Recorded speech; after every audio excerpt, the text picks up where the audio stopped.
What's going on, you guys? Ryan from WadFix here, and welcome back to another episode of Mail Call. We've got another package, of course, coming from Ringside Collectibles. Some newer figures once again. Alright, we're just about to open up here, and taking a look at the first figure. Okay, I forgot to cut a piece of tape, which is always annoying. Taking a look here at the first figure, we have my first ever Elite, of course, because it just came out, CURT HAWKINS in the blue. So this is not the Chase variant. I was debating whether or not to get the Chase variant, but an extra $10 just for some black tights, I'm really not sure if it's worth it. The difference between, like, this regular figure and, like, the Chase is not that big of a difference, just black tights, whereas the Shelton Benjamin Chase figure is a completely different attire and a different era. So maybe had they done something like that, I think it's worth it, though. It does look really good, and I'm very excited to get it open. Yeah, this is actually Elite 64, my bad. So we've got him. And then, finally, we have another new figure and another addition to my pretty big Seth Rollins collection. We've got the Top Talent Rollins, which looks so awesome. I mean, it's a very simple attire. The accessories really make up for the fact that it's a pretty generic attire, though. I'm very excited to get these both open. We'll take a look first at CURT HAWKINS, then Seth Rollins. I also said I was going to review this AJ, but I decided not to. Really quickly, I can let you guys know that the Top Talent AJ, which of course is in the same series as this Rollins, the whole series is great, really, minus Strowman. Gonna get Balor probably next week. This is probably the best AJ Elite. I really do love it. It's a unique colorway from the others, so just wanted to get my quick thoughts in there for those of you. I definitely say get it, but anyways, moving on to the figures we have in front of us, let's go ahead and take a look. We've got CURT HAWKINS here. We're gonna take him out of his packaging. He does come with a few different accessories, which includes, is this like the thing that Braun tossed him through, if I am correct? We've got this stupid wire here. Let me just cut that real quick.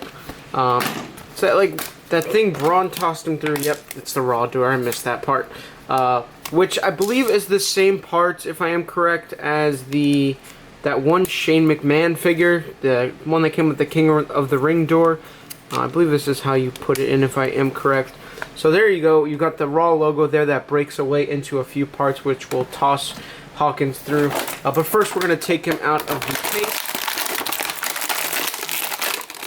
And upon doing so, you can see that he does come with even more accessories as the backdrop over there falls down, which we'll pick up, including a feature to Mattel figures that is brand new, that being the interchangeable hands. So he comes with some closed fists with the wrist tape. Of course, he's got the open ones on now, and I am going to keep the open ones on there just because I like them more.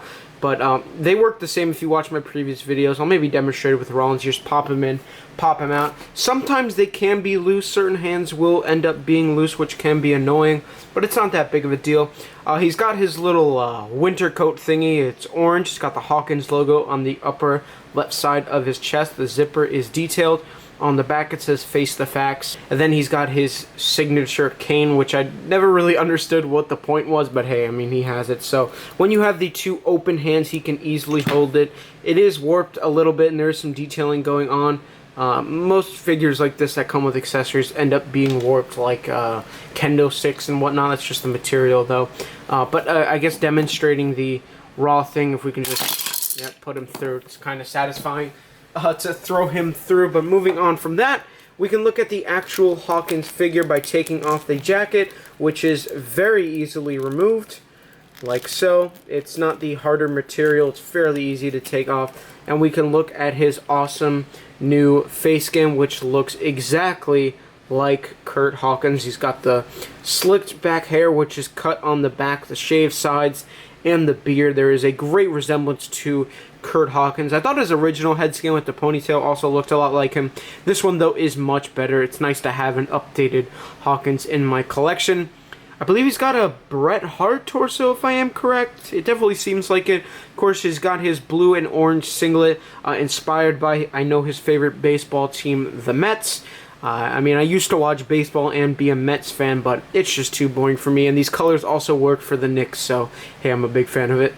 He's got the Hawkins logo also at the bottom. His singlet does have an orange trim. And then on the back, there is no logo. The sides, he's got the Face the Facts logo one more time. Same thing on the other side, an orange stride going down. The boots also have that same logo and are blue and orange with a white trim. So it's a really nice attire. The black version as well is really cool. And I was really debating on which one to get, but I settled on this one because, once again, a $10 price difference between a blue attire and a black attire.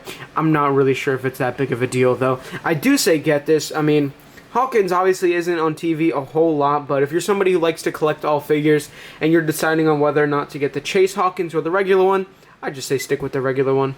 Now we've got Mr. Seth Rollins here. If I can actually find it, if you guys remember, of course, the last episode of Mail Call, or our last video, we talked about this Elite 64 Rollins, so they are very similar, and we'll do a direct comparison between the two.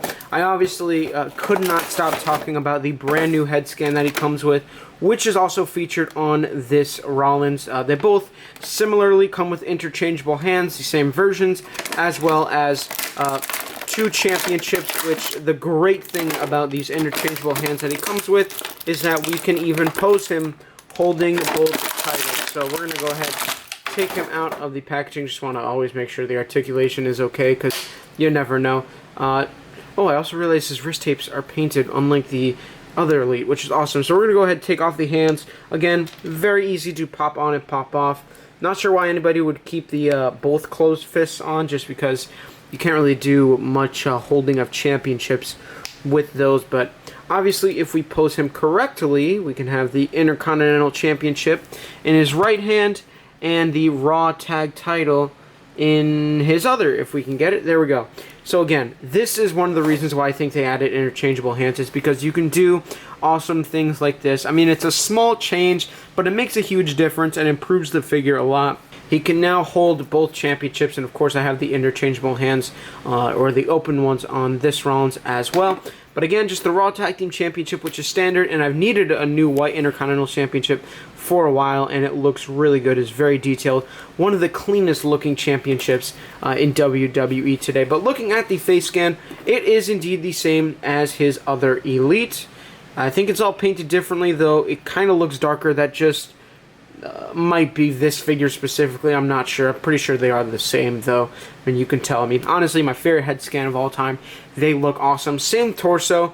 The Top Talents Rollins has the SR logo on the wrist tape, whereas this one does not. And the tights obviously are very different, though they do have the same knee pad. Although they did give him Stone Cold knee pads on this figure, which I very much do prefer than like the Orton style ones. Again, it's just black. There's a belt on the top, and that basically does it for the tights. Of course, again, the knee pad, all black kick pads. It's a very clean attire of Rollins, not too much going on, but I absolutely love it. I'm not really sure which one I liked better. I think I preferred the Top Talents, though. The Flame attire is really nice. The Top Talents is just too clean for me to like. I think it would have made it even better had they included a shirt. Neither one of these Rollins come with a shirt, like the Burn It Down one, or even the one with his logo on it, which is a little bit weird, but I'm not complaining. I mean, I think the interchangeable hands and the title belts definitely make up for it, because these two Rollins are really, really awesome, though I would say get the Top Talents over it. And yeah, they even have the shirt on the packaging, the Monday Night Rollins, so that's kind of weird it doesn't come with it, but I'm not going to complain. I absolutely love it. But that's going to do it for this episode of Mail Call. I hope you guys enjoyed some great figures we looked at. You know, I didn't really talk about AJ a whole lot, but he's definitely my favorite AJ Elite. Hawkins as well is a very nice figure. If you enjoyed, make sure you leave a like, subscribe if you haven't already, and of course, as always, stay tuned to the next one.